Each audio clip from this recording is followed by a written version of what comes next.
ஒவ்வொரு அனிவர்சரிக்கும் கிஃப்ட் பண்ண ஜுவல்ஸோட ரெடி ஆயிட்டேன். பட் இன்னைக்கு எப்பவுமே நம்பிக்கையான கிருஷ்ணிகா ஜுவல்லர்ஸின் new design. Happy anniversary love.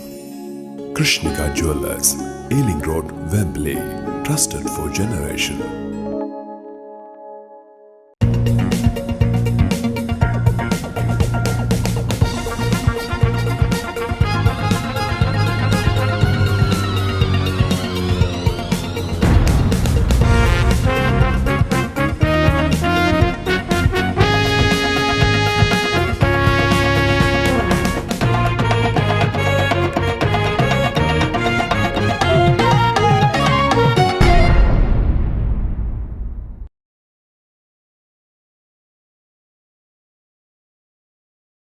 அனைத்துலக உயிரோடை தமிழ் ILC தமிழ் உயிரோடை தமிழில் அன்பர்களே, உலக நார்வல் நிகழ்ச்சி. உலக நார்வல் நிகழ்ச்சியில் பிரித்தானியாவிலிருந்து போரியல் ஆய்வாளர் அருஷ் அவர்கள் இணைக்கின்றார். வணக்கம் அரசு அவர்களே. வணக்கம். உலக நார்வல் நிகழ்ச்சியில் இணைந்திருக்கிறோம். அரசு நிகழ்ச்சியில் ஈரான் தொடர்பாக பார்ப்போம். சில மாதங்களுக்கு முன்னதாக ஈரான் மீது அமெரிக்கா தாக்குதல் மேற்கொண்டது. அதன் பின்னர் உங்களோடு நான் உரையாடும் பொழுது நீங்கள் கூறினீர்கள், ஈரானுக்கும் அமெரிக்காவுக்கும் இடையிலான உறவில் கொஞ்சம் வித்தியாசம் காணப்படுகின்றது, பேச்சுவார்த்தையில் ஈடுபடுவதற்கான வாய்ப்புகள் இருக்கின்ற விடயங்களை எல்லாம் பொழுது சுட்டிக்காட்டினீர்கள். இப்பொழுது வருகின்ற செய்திகளை பார்க்கும் பொழுது நாங்கள் கூறுவது இஸ்ரேல், ஈரான், அமெரிக்கா என்ற இந்த எல்லையில் இப்பொழுது வருகின்ற செய்திகளை பார்க்கும் பொழுது ஈரான் மீது தாக்குதல் நடத்துவதற்கு தயார் பண்ணுவதாக கூறப்படுகின்றது இஸ்ரேல். இது தொடர்பாக நீங்கள் என்ன அறிந்தீர்கள் என்று கூறுவீர்களா? நியூயார்க் டைம்ஸ் ஒன்றை கூறியிருக்கின்றது, இஸ்ரேல் ஈரான் மீதான தாக்குதலை எந்த நேரமும் ஆரம்பிக்கலாம் என்று சொல்லி. அதற்கு அவர்கள் கூறுகிறார்கள், ஈரான் பிரிதொரு மலை பகுதியில் யுரேனியத்தை என்ரிச் பண்ற நடவடிக்கைகளை ஆரம்பித்திருப்பதாக கூறுகிறார்கள். அதே சமயம் இன்னொரு அமெரிக்க ஊடகம் கூறியிருக்கின்றது, கிட்டத்தட்ட ஈரானிடம் என்ரிச் பண்ணப்பட்ட யுரேனியம் சுத்திகரிக்கப்பட்ட யுரேனியம் இருக்கின்ற யுரேனியத்தின் அளவு 12 அணுக்குண்டுகளை செய்ய போதுமானதாக இருக்கிறது என்று கூறியிருக்கிறார்கள். ஆனால் அதே சமயம் அந்த ஊடகம் இன்னொன்றையும் தெரிவித்திருக்கின்றது, அதாவது கடந்த 12 நாள் போரின் போது ஈரான் 500 ஏவுகணைகளை பயன்படுத்தி இருந்தது. ஆனால் இந்த தடவை ஒரே நாளில் 2000 ஏவுகணைகளை ஏவக்கூடிய நிலைக்கு ஈரான் தன்னை உயர்த்தி கொண்டிருப்பதாக கூறப்படுகின்றது. அதே சமயம் ஈரானுக்கும் சீனாவுக்கும் இடையிலான உறவுகளின் அடிப்படையில் இப்ப ஈரான் சீனாவிடம் HQ-9 என்ற ஏர் டிஃபென்ஸ் சிஸ்டம், அதுதான் பாகிஸ்தானும் பயன்படுத்தி இருந்தது. அந்த ஏர் டிஃபென்ஸ் சிஸ்டத்தை எண்ணெயை கொடுத்து அந்த சிஸ்டத்தை வாங்கி இருப்பதாகவும் ஈரான் தன்னை பலப்படுத்தி கொண்டிருப்பதாகவும் கூறப்படுகின்றது. அதே சமயம் ஈரானுக்கும் ரஷ்யாவுக்கும் இடையிலான உறவுகளும் மிகவும் பலமாகத்தான் இருக்கின்றது. ரஷ்யாவிலிருந்து ஈரானுக்கான புகையிரத பாதை போடப்பட்டிருக்கின்றது. நான் நினைக்கிறேன் பல வருடங்களுக்கு முன்னர் தொடங்கியது, இப்போது அது நிறைவடைந்திருக்கின்றது. முதலாவது பயணமாக ரஷ்யாவிலிருந்து தொடர்ந்து ஈரானுக்கு வந்திருக்கின்றது. 10 நாள் பயணம், 1200 கிலோமீட்டர் தொலைவில் இருந்து அது வந்திருக்கின்றது கசகஸ்தான் ஊடாக. அப்ப இவ்வாறான ஈரான் இந்த எழுச்சிகள்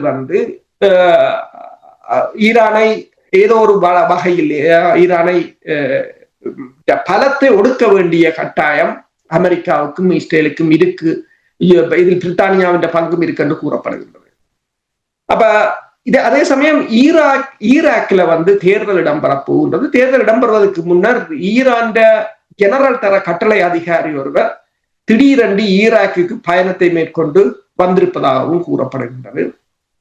ஈரானை பொறுத்தவரையில் ஈரானும் அந்த சுற்றுச்சூழலில் உள்ள தனது பிராந்தியத்தில் உள்ள நாடுகளுடன் அதிக பிணைப்புகளை கொண்டிருப்பது, அவர்களை பலப்படுத்துவது என்று ஈரானும் தொடர்ச்சியாக இயங்குகின்ற இந்த நிலையில் தான் இப்போது ஈரானை தாக்கப் போகிறோம் என்ற இந்த செய்தி வெளிவந்திருக்கின்றது. அதே சமயம் அமெரிக்காவுக்கும் ஈரானுக்கும் இடையிலான இந்த அணுசக்தி உடன்பாடுகள் தொடர்பான பேச்சுவார்த்தை இப்போதைக்கு சாத்தியம் இல்லை என்று ஈரான் வெளிவார அமைச்சர் அப்பாஸ் அராக்ஷி தெரிவித்திருக்கின்றார். அதற்கு அவர் கூறிய காரணம் என்னன்னு சொன்னால், அமெரிக்கா முதலில் தடைகளை எடுத்து அதற்குரிய சூழ்நிலைகளை உருவாக்கினால் நாங்கள் பேச்சுக்கு போவோம், இல்லை என்று சொன்னால் எங்களுக்கு பேச வேண்டிய தேவை இல்லை என்று கூறியிருக்கிறார்கள். இப்ப இது எல்லாவற்றையும் பார்க்க போனால் இருதரப்பும் ஒரு தயார் நிலையில் இருப்பது போலதான் தெரிகின்றது. இஸ்ரேல் தாக்கினால் இந்த தடவை அமெரிக்கா இணைந்து தாக்குதல் நடத்துமா? அமெரிக்கா போன தடவையும் B-2 விமானங்கள் மூலம் குண்டுகளை போட்டுவிட்டு அவர்கள் போய்விட்டார்கள். தாக்குதல் நடத்துகின்ற நிலையில் அமெரிக்கா தற்போது இல்லை. குண்டுகளை சில சமயங்களில் உதவிகளை செய்யலாம், ஆயுதங்களை கொடுக்கலாம். என்றால் அமெரிக்காவுக்கு இப்போது வெனிசுலாவிலும் படைக்குவிப்பு ஒன்றை மேற்கொண்டு கொண்டிருக்கிறார்கள். சில சமயங்களில் அவர்கள் ஐரோப்பிய ஒன்றியம் அல்லது நேட்டோவின் ஊடாக உதவிகளை கேட்கலாம். ஆனால் இது என்னென்னு சொன்னால் உங்களுக்கு தெரியும், கட்டாரில் இருக்கின்ற அமெரிக்காவின் தளத்தை ஈரான் தாக்கிய போது கூட அமெரிக்கா திருப்பி தாக்க முற்படவில்லை. அமெரிக்கா உடனடியாகவே போர் நிறுத்தத்துக்கு சென்றிருந்தது. அப்ப என்னென்று சொன்னால் ஏற்கனவே உலகத்துல இப்ப அமெரிக்காவை பொறுத்தவரையில் இப்ப வெனிசுலாவை நீங்க பாத்தீங்கன்னு சொன்னா வெனிசுலாவை சுற்றவர கிட்டத்தட்ட அமெரிக்கா 16க்கும் மேற்பட்ட கப்பல்கள், ஒரு விமானம் தாங்கி கப்பல் விமானங்கள் என்று நிறுத்தி வைக்கப்பட்டிருக்கின்றன. கிட்டத்தட்ட 500 டொமஹாக் ஏவுகணைகளை அங்கு குவித்திருப்பதாக கூறப்படுகின்றது. அப்ப மட்டுப்படுத்தப்பட்ட ஆயுத பலம், பரந்த களமுனை. இப்ப சீனாவுடனான ஒரு போர் என்றாலும் அமெரிக்காவுக்கு ஆயுதங்கள் தேவை. இப்ப உக்ரைன் போர் அதிக ஆயுதங்களை உள்வாங்கிக் கொண்டிருக்கின்றன. அமெரிக்கா மட்டுப்படுத்தப்பட்ட அளவில் இஸ்ரேலுக்கு உதவி செய்யுமே தவிர முழு வீச்சிலான போரில் ஈடுபடுவதற்கான சாத்தியங்கள் குறைவாகத்தான் இருக்கு. ஹமாஸுக்கும் இஸ்ரேலுக்கும் இடையிலான போர் நிறுத்தம் 20 அம்சத்தோடு போர் நிறுத்தத்தை கொண்டு வந்திருந்தார்கள். அதன் பின்னரும் தொடர்ந்து தாக்குதல் நடந்து கொண்டிருந்ததை நாங்கள் பார்த்திருக்கின்றோம். இப்பொழுது என்ன நிலைமை இருக்கிறது? இப்போது அதாவது போர் நிறுத்தம் அங்கே நடைமுறையில் இருக்குது என்று சொன்னாலும் இஸ்ரேல் தொடர்ச்சியாக குண்டு வீச்சுக்களை நடத்தி கொண்டுதான் இருக்கின்றது. ஒவ்வொரு நாளும் அங்கு மக்கள் இறந்து கொண்டுதான் இருக்கிறார்கள். அங்கிருக்கின்ற தகவல்களின் அடிப்படையில் கிட்டத்தட்ட ஒரு நாளைக்கு 600 பார ஊர்திகளில் செல்ல வேண்டிய உணவுப் பொருட்கள் 200க்கும் குறைவாகத்தான் அங்கு அனுப்பப்படுவதாகவும் கூறப்படுகின்றது. ஹமாஸ் அமைப்பினர் இன்னும் 6 அல்லது 7 சடலங்களை இறந்தவர்களிடம் ஒப்படைக்க வேண்டிய நிலையில் இருக்கின்றது. அதே சமயம் இஸ்ரேலினால் கைது செய்யப்பட்டு காணாமல் சிறைகளில் இறந்தவர்கள் என்று சொல்லி இஸ்ரேல் கிட்டத்தட்ட 315 உடலங்களை கையளித்திருக்கின்றது. அதில் 89 பேர் அடையாளம் காணப்பட்டிருப்பதாகவும் பெருமளவானவர்கள் சித்திரவதை செய்யப்பட்டு கொல்லப்பட்டிருப்பதாகவும் கூறப்படுகின்றது. அமெரிக்க அதிபர் டொனால்ட் ட்ரம்பிடம் கேட்ட போது அவர் இல்லை, போர் நிறுத்தம் முறிகிற நிலையில் இல்லை, அது நன்றாகத்தான் இருக்கின்றது, ஹமாஸ் தான் சில வேளைகளில் குழப்புவார்கள் என்று கூறியிருக்கின்றார்.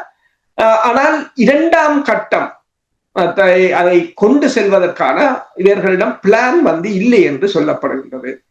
இப்ப துருக்கியை பொறுத்தவரை துருக்கியும் ஒரு சட்டத்தை கொண்டு வந்திருக்கின்றது. அதாவது இஸ்ரேலிய பிரதமர் பெஞ்சமின் நெத்தனியாவை கைது செய்வதற்கு ICC சட்டத்தின் அடிப்படையில் அவரை கைது செய்வதற்கு.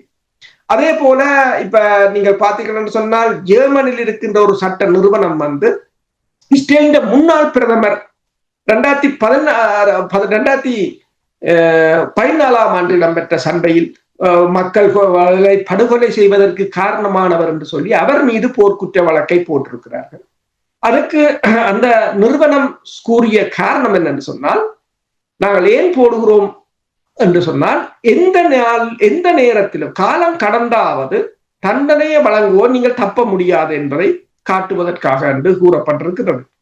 இப்ப இஸ்ரேலை பொறுத்தவரையில் இப்போது லெபனான் மீதும் ஒரு தாக்குதல் ஆரம்பிக்கப்படலாம் என்று கூறப்படுகிறது.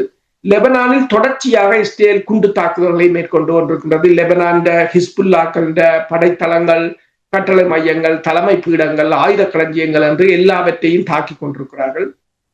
நாங்கள் கதைத்துக் கொண்டிருக்கின்ற போது கூட ஒரு வாகனம் தாக்கப்பட்டு எரிந்து கொண்டிருப்பதாக பார்க்கக்கூடியதாக இருக்கிறது. அதே போலதான் மேற்கு கரையிலும் இஸ்ரேல் தொடர்ச்சியாக தனது நடவடிக்கைகளை மேற்கொண்டு வந்தான் இருக்கிறது. போர் நிறுத்தம் இருக்குது என்று சொன்னாலும் இஸ்ரேல் ஒரு என்ன சொல்றது, வெளி உலகுக்கு அது போர் நிறுத்தமாக இருந்தாலும் இஸ்ரேல் தனது நடவடிக்கைகளை மெல்ல ஒரு லோவர் இன்டென்சிட்டி என்று சொல்றது, அப்படி அது தொடர்ந்து கொண்டுதான் இருக்கு. இஸ்ரேலால் தொடர்ந்து இந்த போர் சூழலில் இருக்க முடியுமா? இஸ்ரேலுக்கு போர் சூழல் 2 விதம். ஒன்று, அவர்கள் தாங்கள் கொஞ்சம் இதை தொய்ய விட்டால் அல்லது இதை ஓய்வெடுத்தால் எதிரி பலமாகி விடுவார் என்ற ஒரு பயம். இரண்டாவது, நெத்தனியாவுக்கு தனது உள்ளக அரசியல் பிரச்சனை ஒரு சவாலாக இருக்கின்றது. இந்த இரண்டையும் சமாளிப்பதற்காக இஸ்ரேல் இப்போது இந்த நடவடிக்கையில் இறங்கி இருக்கின்றது. அதாவது போரிலிருந்து வெளிவர முடியாத ஒரு நிலையில் இருக்கிறார்கள். சர்வதேச அமைதிப்படைக்கு என்ன நடந்தது? சர்வதேச அமைதிப்படையும் ஒரு இழுபாடு. என்று சொன்னால் அவர்களிடம் பிளான் இல்லை. யார் எந்த நாடுகள் போகுது, அதில் ஐக்கிய நாடுகள் சபையின் பங்களிப்பு இருக்கின்றதா, யார் அதை தலைமை தாங்குவது, யார் ஹமாஸை ஆயுத நீக்கம் செய்வது, யாருக்கு பயிற்சி கொடுப்பது, யாரை அங்கு பாதுகாப்பில் நிறுத்துவது என்றதுக்கான பேக்கப் பிளான் எதுவுமே இல்லை என்று கூறப்படுகிறது. ஆக மொத்தத்தில் எந்த ஒரு திட்டமும் இல்லாமல் இந்த போர் நிறுத்தத்தை கொண்டு வந்திருக்கிறார்கள் அவசரமாக. நீங்கள்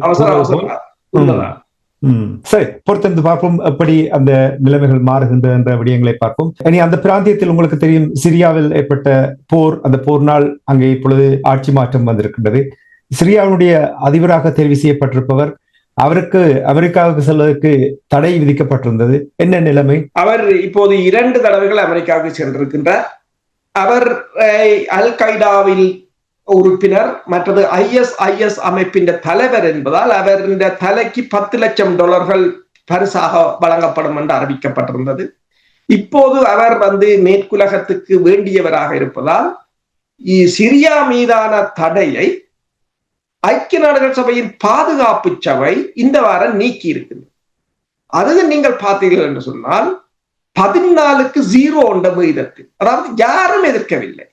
ஈவன் ரஷ்யாவோ சீனாவோ எதிர்க்கவில்லை என்ற அவர்களுக்கும் அதில் ஒரு நலன் இருக்கின்றது. என்று சொன்னால் அவர் அண்மையில் சிரியாவின் அந்த தலைவர் ஜொலானி ரஷ்யாவுக்கு சென்று பூட்டினையும் சந்தித்து வந்திருந்தார். அவர் 2 தடவை வாஷிங்டனுக்கு சென்றிருக்கின்றார். இதுதான் அந்த பூகோள அரசியல். இப்ப நாங்கள் என்றால் என்ன, அதை தொடர்ச்சியாக போராடும் போது அந்த சந்தர்ப்பங்கள் மாறும். இன்று பயங்கரவாதியாக இருப்பவன் நாளைக்கு தேசிய வீரனாக வருவார் என்ற ஒரு நிலை. இதுதான் எங்களுக்கும் பொருந்தும். உண்மையில் அவர் அதை தடை செய்து விட்டார் என்றவுடன் ஓகே, அதை ஏற்றுக்கொண்டு பயணிப்பதாக நாங்கள் இருக்கிறோமே தவிர அதை போராடி பெறுவதற்கு யாரும் துணியவில்லை. ஆனால் அவர்கள் போராடினார்கள். காலம் மாறியது. இப்போது ஐக்கிய நாடுகள் சபையின் பாதுகாப்பு சபையில ஒரு நாடு கூட எதிர்க்கவில்லை. எல்லோரும் அந்த தடையை ஒட்டுமொத்தமாக நீக்கி இருக்கிறார்கள். என்னென்று சொன்னால் எல்லோருக்கும் சிரியா தேவையாக இருக்கிறது. இப்ப ரஷ்யாவின் தளம் அங்கு இருக்கின்றது. அதே போல அமெரிக்காவோ இஸ்ரேலுக்குடனான அவரின் உறவுகள் பலமாக இருக்கின்றது. அதோட அரபு நாடுகளுக்குடனான உறவுகள் பலமாக இருக்கின்றது. அப்ப இந்த நிலையில் இதைத்தான் கூறுவது அரசியலில் நிரந்தர நண்பனும் இல்லை எதிரியும் இல்லை என்று சொல்லி, அதே நேரம் மேற்குலகத்தின் ஜனநாயகம் என்பது உண்மையில் ஜனநாயகம் இல்லை என்பதையும் இதிலிருந்து நீங்கள் பார்த்துக் கொள்ளலாம். கோமாளித்தனம் போல் இருக்கிறது, வேடிக்கையாக இருக்கிறது. அதாவது இஸ்ரேலுக்கு எதிராக கொண்டு வந்து 99% நாடுகள் சார்பாக வாக்கை போட்டார்கள். ஒரு நாடு அதை இல்லாமல் ஆக்கினார்கள். இப்பொழுது இப்படி வந்து நிற்கிறார்கள். அதை நீங்கள் கூறியது போல் அவருக்கு தண்டனை கொடுப்பதற்கு காத்திருந்தார்கள். இப்பொழுது தங்களுக்கு தேவை வரும் பொழுது சிவப்பு கப்பலத்தை விரித்து வரவேற்பதற்கு தயாராக இருக்கிறார்கள் போட்டிருக்கு. இதுதான் இந்த போலியான கோமாளித்தனமான இந்த உலகத்தில் வாழ்ந்து கொண்டிருக்கின்றோம் என்றது இந்த கடந்த ஒரு 5 ஆண்டுகளுக்குள் எவ்வளவோ தடவைகள் இது நிரூபிக்கப்பட்டு விட்டது. நன்றி அரசுகளே, இஸ்ரேல் தொடர்பான விடயங்களை தந்ததற்காக நன்றி. இனி உலக நகர்வுகள் நிகழ்ச்சியில் நாங்கள் ரஷ்யா தொடர்பாக பார்ப்போம். ரஷ்யாவினுடைய நிலைமை எவ்வாறு இருக்கிறது? சமீபத்தில் ரஷ்யாவினுடைய செய்திகள் கொஞ்சம் குறைவாக வெளிவருவது போல் தெரிகிறது. என்ன நிலைமை? அங்கு கணமுனை மிகவும் கடுமையாக இருக்கின்றது. மேற்குலக ஊடகங்கள் அதனை இருட்டடிப்பு செய்வதாகத்தான் தெரிகின்றது. அதாவது இதை ஆய்வாளர் ஒருவர் கூறும்போது சொன்னார், ரஷ்யா ஒரு குட் ஃபைட்டர்ஸ், அவர்கள் சண்டையிடுவதில் திறமையானவர்கள், ஆனால் அதனை வெளியில் விற்க தெரியாது. உக்ரைனை பொறுத்தவரையில் சண்டையில் வீக்காக இருந்தாலும் அதை பிரச்சாரமாக வெளியில் விற்பதில் அவர்கள் சிறந்தவர்கள் என்று அதற்கு மேற்குலக ஊடகங்களும் அவர்களுக்கான உதவிகளை வழங்குகிறது. உங்களுக்கு தெரியும், பிபிசியை பற்றி நாங்கள் கதைத்திருந்தோம், என்னென்ன திருகுதாளங்கள் எல்லாம் செய்தார்கள் என்று. இப்போ தொடர்ச்சியாக ரஷ்யாவுக்கு மீது உக்ரைன் தாக்குதல்களின், அதாவது நேரடியான முன்னணி நிலைகளில் உக்ரைன் பின்வாங்கிக் கொண்டிருந்தாலும் ட்ரோன்கள் ஏவுகணைகள் மூலம் தாக்குதலை மேற்கொண்டு கொண்டிருக்கிறது. கிட்டத்தட்ட திங்கட்கிழமையும் 71 ட்ரோன்களை சுட்டு வீழ்த்தியாக ரஷ்யா கூறியிருக்கின்றது. ரஷ்யாவின் வெளிவார அமைச்சகத்தின் தகவல்களின் அடிப்படையில் ஒரு வாரத்துக்கு பொதுமக்கள் நிலையிடங்கள் மீது 3500 தாக்குதல்கள் அங்கு இடம்பெறுவதாக கூறியிருக்கின்றது. அதே சமயம் அமெரிக்காவின் முன்னாள் வெளிவிவகார அமைச்சகத்தின் முன்னாள் செயலாளர் ஒன்றை கூறியிருக்கின்றார், லோரன்ஸ் வில்கர்சன். அவர் ஒன்றை கூறியிருக்கிறார் என்னன்னு சொன்னால், இந்த கிறிஸ்துமஸ் பண்டிகைக்கு முன்னர் செலன்ஸ்கி அகற்றப்படலாம் என்று கூறியிருக்கின்றார். அவரை இப்போது பாதுகாத்து வைத்திருப்பது இந்த மேற்குலக நாடுகளின்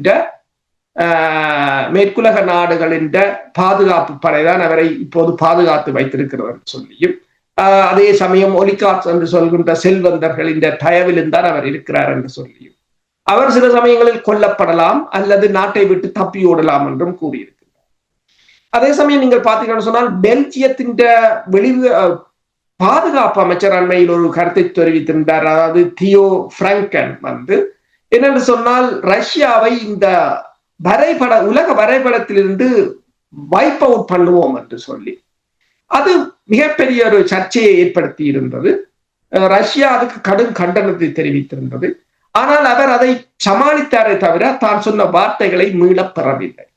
இந்த நிலையில் பெல்ஜியம் மீது இனம் தெரியாத ட்ரோன்கள் கணக்க பறந்ததாகவும், விமான நிலையங்கள் மூடப்பட்டதாகவும், இயல்பு நிலை குழம்பியதாகவும் வந்த செய்திகளை அடுத்து இப்போது பிரித்தானியா தனது ஆன்டி ட்ரோன் யூனிட்டை பெல்ஜியத்துக்கு அனுப்பி இருக்கிறார்கள் உதவிக்காக, பெல்ஜியத்தின் உதவிக்காக என்று சொல்லி.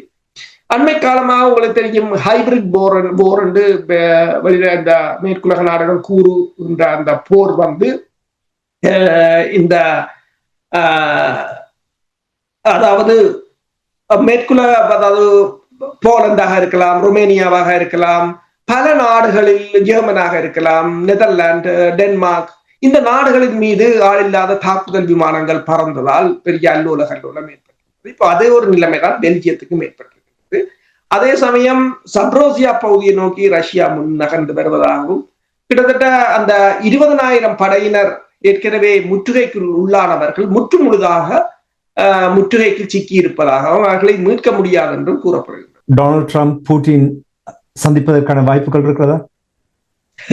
அது தொடர்பாக ஹங்கேரியின் அதிபர் அமெரிக்காவுக்கு சென்றிருக்கிறார். என்று சொன்னால், அதாவது ரஷ்யாவிலிருந்து எரிபொருட்களை வாங்குவதற்கான தடைகளை தனக்கு விலக்களிக்க வேண்டும் என்று சொல்லி ட்ரம்பும் அதற்கு சம்மதித்திருப்பதாகத்தான் கூறப்படுகின்றது. இப்போதும் ரஷ்யாவும் கூறுகிறது, ஹங்கேரியும் கூறுகின்றது, அதற்கான சந்தர்ப்பங்கள் இப்போதும் இருக்கின்றது என்றுதான் கூறியிருக்கின்றது. ரஷ்யாவின் வெளிவார அமைச்சரும் அமெரிக்காவின் வெளிவார அமைச்சகத்துக்கும் இடையிலான இரகசியமான பேச்சுவார்த்தைகள் இடம்பெற்றுக் கொண்டிருப்பதாகத்தான் கூறப்படுகின்றது. அதே நேரம் ரஷ்யாவின் பாதுகாப்பு தேசிய பாதுகாப்பு சபையின் தலைவர் சேர்ஜி சொய்கு எகிப்துக்கு வந்திருக்கின்றார்.